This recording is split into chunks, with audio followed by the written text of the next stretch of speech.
जय श्री कृष्ण। धार्मिक व्रत कथा में आपका दिल से स्वागत है। आज हम सुनने जा रहे हैं बाबा राम सापीर चमत्कार और लीला। भगवान ने जन्म लेकर अपनी बाल लीला शुरू की थी। एक दिन भगवान रामदेव व वीरमदेव अपनी माता की गोद में खेल रहे थे। माता वीणा दे उन दोनों बालकों का रूप निहार रही थी और प्रातःकाल का मनोहरी दृश्य और भी सुंदरता बढ़ रहा था। दासी गाय का दूध निकाल कर लाई थी और माता वीणा दे ने हाथों में बर्तन देते हुए इन्हीं बालकों की क्रिया में रम गई थी। माता बालकों को दूध पिलाने के लिए दूध को चूल्हे पर चढ़ाने के लिए गई थी। माता जो ही दूध को बर्तन में डालकर चूल्हे पर चढ़ाती, उधर रामदेव जी अपनी माता को चमत्कार दिखाने के लिए और वीरमदेव जी के गाल पर चुमटी भर देते। इससे क्या वीरमदेव को क्रोध आ जाता और वीरमदेव बदले की भावना से रामदेव को धक्का मार देते, जिससे रामदेव जी गिर जाते, रोने लगते। रामदेव जी के रोने की आवाज़ सुनकर माता वीणा दे दूध को चूल्हे पर ही छोड़कर आती और बाबा रामदेव जी को गोद में ले लेती। उधर दूध गर्म हो गया था और दूध गर्म होते ही गिरने ही लगता है। जैसे माता देव दूध को गिरता देखती है, रामदेव जी को गोदी से नीचे उतार कर और रामदेव जी अपना दूध हाथ करके देव शक्ति से उस बर्तन को चूल्हे से नीचे उतार देते हैं। ये चमत्कार देखकर माता वीणा दे वहीं बैठ जाती है और अजमाल जी को दासी सभी द्वारकानाथ की जय जयकार करने लगते हैं। फिर एक दिन जब रामदेव जी महल में बैठे हुए थे और उस समय रामदेव जी सिर्फ 5 वर्ष के थे, एक घुड़सवार को देखकर रामदेव जी ने बाल हट किया, कहा कि मैया मुझे तो घोड़ा चाहिए, मुझे घोड़ा दिला दो। अब रामदेव जी को मनाने के लिए माता ने खूब जतन किए थे। पीने के लिए दूध, खेलने के लिए हाथी, घोड़े, ऊंट आदि खिलौने बाबा के सामने रख दिया था, किंतु अपने बाल हट को वो नहीं छोड़ा। माता ने दासी को भेजकर राजघराने के दर्जी को बुला लिया, समझाया कि कुंवर राम सापीर के लिए रामदेव के लिए कपड़ों का सुंदर घोड़ा बना लाओ। अब लीला यानी हरे कपड़े का झोला लगाकर लाना। माता जी ने दर्जी को सुंदर सुंदर कपड़े दिए कि इन कपड़ों का घोड़ा तैयार करके ले आना। अब दर्जी के मन में तो लालच आ गया। उसने पुराने कपड़े का घोड़ा बनाकर ऊपर हरे रंग की झूल लगा दी थी। घोड़ा लेकर राज दरबार में पहुंच गया। रामदेव जी को तो पता था सब। रामदेव जी के सामने रखा, तभी रामदेव जी ने अपना हट तोड़ा। फिर बाबा रामदेव ने कपड़े के बने घोड़े को देखकर बहुत खुश हुए और घोड़े पर सवारी करने लगे। जो ही भगवान श्री रामदेव जी ने घोड़े पर सवार हुए कपड़े का घोड़ा ही नहीं लाता हुआ आगे के दोनों पैर खड़ा होकर दरबार में ही नाचने लगा। अब कपड़े के घोड़े को नाचता देखकर सारा दरबार तो हिलने लगा। सोचने लगा कि ये क्या हो गया। नाचते नाचते बालक को लेकर आकाश मार्ग की ओर दौड़ उठा। इसे देखकर मैया तो घबरा गई। माता वीणा दे, राजा अजमाल जी व भाई वीरमदेव सब भी अचंभे में पड़ गए। अब राजा अजमाल जी को बड़ा क्रोध आया। उन्होंने दर्जी कर एक सेवक को भेजा और दर्जी को बुला लाया। तब दर्जी दरबार में पहुंचा और दरबार में खचाखच भरा हुआ था। फिर क्या था, अजमाल जी ने कहा कि राज दर्जी सच बता, तूने क्या किया घोड़े के साथ में? उस कपड़े के घोड़े पर क्या ऐसा जादू किया सो मेरे कुंवर को लेकर आकाश में उड़ गया। अब राज दर्जी तो घबरा गया। कपड़े के घोड़े को आकाश में उड़ता देखकर वह तो और भी दंग रह गया। डर के मारे थर थर कांपने लगा। कहने लगा, मैंने कोई जादू नहीं किया था। दर्जी की बात राज दरबार में तो कोई असर ही नहीं हुआ, क्योंकि दूसरा कारण था। जो घोड़ा दर्जी ने बनाया था उसमें तो पुराने कपड़े थे। अब भगवान के साथ में छल किया तो यही होगा। अजमाल जी ने कहा, यह सब तेरी करामात है, इसलिए हुक्म है कि इस दर्जी को पकड़कर कारागृह में डाल दो। अब सिपाहियों का आदेश दिया, जब तक रामा कंवर घोड़े से नीचे ना आए तब तक इस दर्जी को अंधेरी कोठड़ी से बाहर मत निकालना। तब दर्जी कोठड़ी में पड़ा रोने लगा और भगवान को याद करने लगा। तब इस प्रकार दर्जी ने भगवान को पुकारा। तब भगवान बाबा रामदेव जी दर्जी की कृपा करी, क्योंकि भगवान हमेशा भक्तों के वश में तो होते हैं। जब दर्जी ने विनती की तो भगवान रामदेव जी घोड़े सहित काल कोठड़ी में आ गए। रामा राजकंवर की कोठड़ी में आते ही चांदनी खिल गई थी और रामदेव जी दर्जी से कहा कि तुमने पुराने कपड़ों का घोड़ा बनाया था ना, इसीलिए तुम्हें इतना कष्ट उठाना पड़ा है। जा, मैंने तेरे सारे पाप खत्म कर दिए। तूने बहुत सुंदर घोड़ा बनाया है और हरे रंग की रेशमी झोलंत ने मेरा और ही मन मोह लिया। हे दर्जी, आज से ये कपड़े का घोड़ा लीले घोड़े के नाम से प्रसिद्ध होगा। जहाँ पर मेरी पूजा होगी वहीं पर मेरे साथ इस घोड़े की भी पूजा होगी। इसी के साथ में रामदेव जी ने दर्जी को पर्चा दिया था। फिर एक दिन ऐसा हुआ कि लाखू बिंजारा नाम का एक व्यापारी बैलगाड़ी पर मिश्री बेचने हेतु बाबा के नगर में आया था। जोर जोर से आवाजें लगा रहा था, मिश्री ले लो, मिश्री ले लो। उस नगर के नियम की अवहेलना करते हुए कुछ पैसे बचाने के लोभ में अपने व्यापार से संबंधित चुंगी कर नहीं चुकाया और बाबा को उसने इस लालच का पता चला। तब बाबा ने जब इस बंजारे चुंगी न चुकाने के कारण पूछा तो उसका जवाब आया, मैं तो नमक बेचने आया हूँ। ये तो नमक है सरकार। उसने ऐसा इसलिए कहा कि नमक पर कोई चुंगी कर नहीं लगता है। वह बाजार में जाकर मिश्री बेचने लगा। इस घटनाक्रम के द्वारा अब बाबा ने उसे सबक सिखाने हेतु सारी मिश्री नमक में डाल दी थी और व्यापारी को इस बात की भनक नहीं लगी। अब उस नमक को बाजार में बेचने लगा। खरीदारों को मिश्री के नाम पर नमक मिला तो उन्होंने उसकी पिटाई करना चालू कर दी। फिर रामदेव जी शीघ्र ही वहाँ पहुँचे, सभी पिटाई करने वालों को शांत किया। उसने रामदेव जी से माफ़ी मांगी, कहा कि मैं इसका कर चुका दूंगा, सभी लोगों को शांत करवा दो बाबा। ये घटनाक्रम के बारे में अवगत कराया। इसको अपनी गलती का एहसास भी हो चुका था, इससे इसे मैं माफ़ करता हूँ। फिर वह सारा नमक मिश्री में वापस बदल गया था और उसने अपना व्यापार उस नगर में किया। यथार्थ कर की चोरी करने वालों को पर्चा देकर सभी को हमेशा सही मार्ग पर चलने हेतु की प्रेरणा भी बाबा रामदेव जी ने दी। फिर एक दिन दोनों भाई खेल रहे थे। भैरव राक्षस का वध किया था बाबा ने। ये भी पर्चा हम सुन लेते हैं। जब बाबा रामदेव जी बालक थे तब की बात है। वे अपना खेल खेल रहे थे और जंगल में चले गए। खेलते खेलते जंगल में पहुंचने पर बाबा जी को सामने एक पहाड़ नजर आया। बाबा ने उस पहाड़ पर चढ़ाई और वहां से देखा कि कुछ दूरी पर एक कुटिया नजर आई। बाबा ने उस कुटिया में प्रवेश किया। फिर वहां देखा कि एक सिद्ध पुरुष वहां ध्यान से तपस्या कर रहे थे और भगवान रामदेव जी ने उनके चरणों में सिर झुकाकर नमस्कार किया था। उनकी आंखें खुली। उन्होंने प्रश्न किया, बालक, कहाँ से आए हो तुम? तुम्हें मालूम नहीं कि यहाँ एक भैरव नाम का राक्षस रहता है जो जीवों को मारकर खा जाता है। तुम यहाँ से जल्दी चले जाओ, उसके आने का वक्त हो गया है। वह तुम्हें भी मारकर खा जाएगा। अब इस बालक का हत्या दोष मुझ पर आ जाएगा। मैंने तुम्हें सचेत नहीं किया, इसीलिए तुम इस कुटिया से कहीं दूर चले जाओ।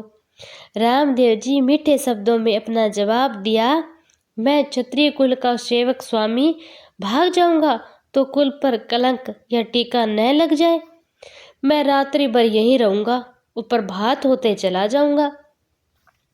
उनके साहस व तेज को देखते हुए उन्होंने बाबा को वहां रुकने की अनुमति प्रदान कर दी। कुछ ही देर में भैरव राक्षस वहां आ गया। उसने बाबा को खाने हेतु कई प्रयास किए, पर बाबा रामदेव ने उसका वध जल्दी ही कर दिया। अब उस ऋषि ने बाबा रामदेव जी को एक गूदड़ी के ऊपर सुला दिया था और राक्षस जो ही गूदड़ी को खींचता गूदड़ी आगे बढ़ जाती। जो ही गूदड़ी को खींचता गूदड़ी का तो ढेर लग चुका था। अब राक्षस भी थक चुका था और फिर बाबा रामदेव जी ने उस राक्षस का वध कर दिया था। इस प्रकार भैरव को मारकर बाबा रामदेव ने एक और पर्चा दिया। फिर एक बार पड़ी। एक समय रामदेव जी दरबार बिठाया और नित्या धर्म का झंडा लगाकर ऊंच नीच छुआछूत को जड़ से उखाड़कर फेंकने का संकल्प किया। तब उसी दरबार में एक सेठ भोहिता राज वहां बैठा, दरबार में प्रभु के गुणगान गाता। तब भगवान रामदेव जी अपने पास बुलाया उसको, हे सेठ, तुम प्रदेश जाओ और माया लेकर आओ। प्रभु के वचन सुनकर भोहिता राज घबराने लगा। तो भगवान रामदेव जी बोले, भक्त, जब भी तेरे पर संकट आवे तब तू तेरे हर संकट में मैं मदद करूंगा। तब सेठ रुणीचा रवाना हुआ, प्रदेश पहुंचे। प्रभु की कृपा से बहुत धन कमाया। एक वर्ष से सेठ हीरों का बहुत बड़ा जौहरी बन गया था और कुछ समय बाद सेठ को अपने बच्चों की याद आई।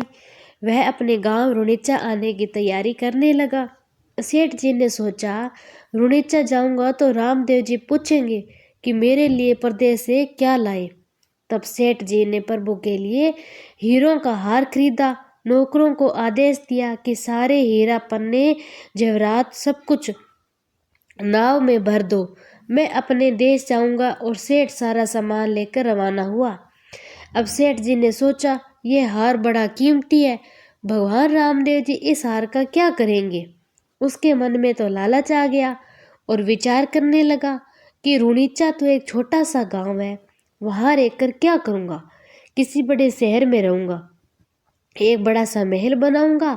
और इतने में ही समुद्र में जोर का तूफान आने लगा।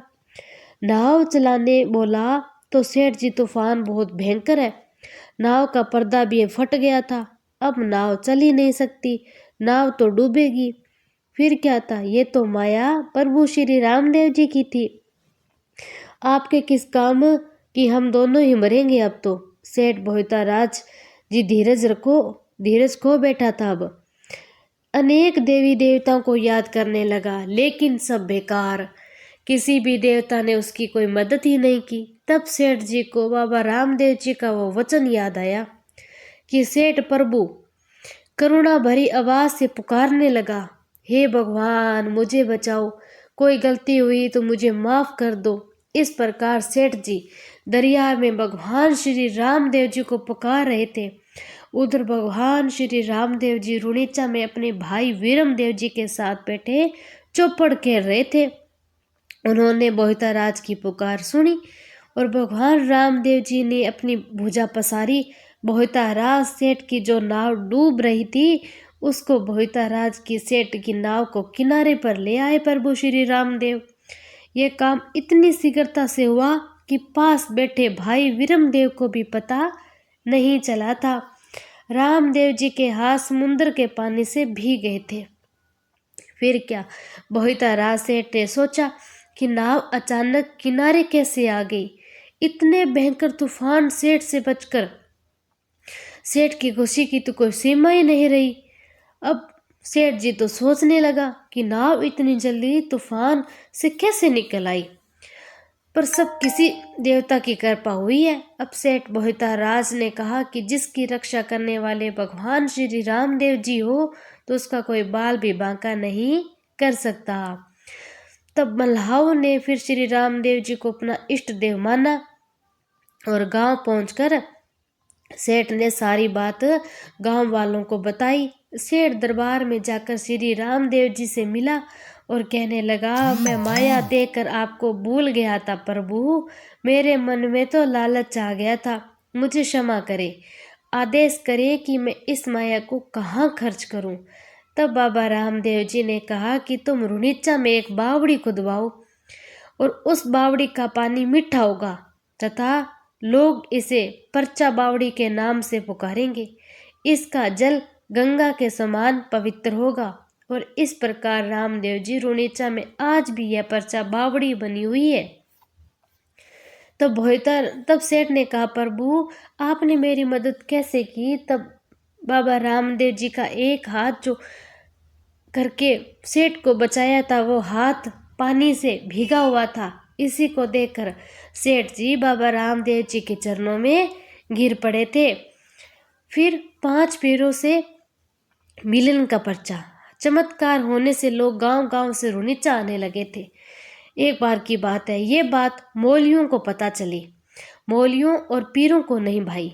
जब उन्होंने देखा कि इस्लाम खतरे में पड़ गया है, मुसलमान बने हिंदू फिर से हिंदू बन रहे हैं, सोचने लगे कि किस प्रकार रामदेव जी को नीचा दिखाया जाए, उनकी अपकृति हो। उधर भगवान बाबा रामदेव जी के वे घर आ जाते हैं, लोगों को उपदेश देते, ऊंच नीच जात पात कुछ नहीं है, हर जाति को बराबर अधिकार मिलना चाहिए।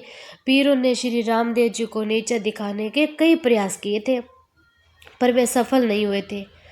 अंत में सब पीरों ने विचार किया कि अपने जो सबसे बड़े पीर जो मक्का में रहते हैं उनको बुलाओ, वरना इस्लाम नष्ट हो जाएगा। तब सब पीर व मौलवियों ने मिलकर मक्का मदीना में खबर दी। हिंदुओं में एक महान पीर पैदा हो गया। सब तक वे पीर व मौलवियों ने मिलकर मक्का मदीना में खबर दी। हिंदू में एक महान पीर पैदा हो गया। मरे हुए प्राणियों को जिंदा करना, अंधे को आंखें देना, अतिथियों की सेवा करना अपना धर्म समझता है, उसे रोको नहीं। इस्लाम संकट में पड़ गया था। यह खबर जब मक्का मदीना तो पहुंची, 5 पीर मक्का से रवाना हुए। कुछ ही दिनों में पीर रुनीचा की ओर आ गए थे। 5 पीरों ने भगवान रामदेव जी से पूछा, भाई रुनीचा यहाँ से कितनी दूर है? तो भगवान रामदेव जी ने कहा, ये तो गांव आप सामने दिखाई दे रहा है, वही रुनीचा है। क्या मैं आपको रुनीचा आने का कारण पूछ सकता हूँ? तब उन 5 में से एक पीर बोला, हमें यहाँ रामदेव जी से मिलना है, उन्हें देखना है। तब प्रभु बोले कि पीर जी, मैं ही रामदेव हूँ, आपके सामने खड़ा हूँ, कहिए मेरे योग्य कोई बात हो तो मुझे सेवा का मौका दीजिए। तब श्री रामदेव जी के ऐसे वचन सुनकर कुछ देर 5 पीरों प्रभु की ओर देखते रहे, मन ही मन हंसने लगे। रामदेव जी ने 5 पीरों का बहुत सेवा सत्कार की। प्रभु 5 पीरों को लेकर महल पधारे। वहां पर गद्दी तकिया जाजम बिछाई गई। पीर जी गद्दी तकियों पर विराज मगर श्री रामदेव जी जाजम पर बैठ गए थे। बोले, पीर जी, अब आप हमारे मेहमान हैं, हमारे घर पधारे हैं, आप हमारे यहाँ भोजन करके ही पधारना। इतना सुनकर पीरों ने कहा, रामदेव जी, भोजन करने वाले कटोरे तो हम मक्का में भूल आए हैं, हम अपने कटोरों के बिना भोजन करते ही नहीं और दूसरा बर्तन हमारे लिए वर्जित है। हमारे इस्लाम में लिखा है कि पीर बोले हम अपना इस्लाम नहीं छोड़ सकते, आपको भोजन कराना हो तो वही कटोरे हमें चाहिए, मक्का में भूल कर आ गए हैं, अगर आप मंगवा सकते हो तो मंगवा दीजिए, हम उसमें भोजन कर लेंगे, वरना हम भोजन नहीं कर पाएंगे।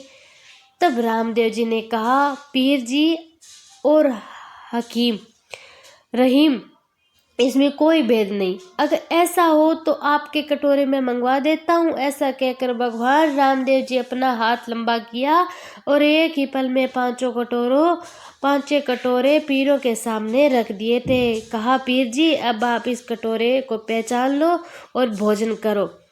तब पीरों ने 5 कटोरे मक्का वाले देखे और 5 पीरों को चंबा हुआ। मन में सोचने लगे कि मक्का कितना दूर है, ये कटोरे हम मक्का में छोड़कर आए थे और ये कटोरे यहाँ कैसे आ गए। तब 5 पीर श्री रामदेव जी के चरणों में गिर पड़े थे, क्षमा मांगने लगे थे, कहने लगे थे कि हम पीर हैं मगर आप महान पीर हैं, आज से आपको दुनिया राम सा पीर के नाम से पूजेगी। और इस तरह पीरों ने भोजन किया और श्री रामदेव जी को पीर की पदवी मिली और राम सा पीर वो कहलाए।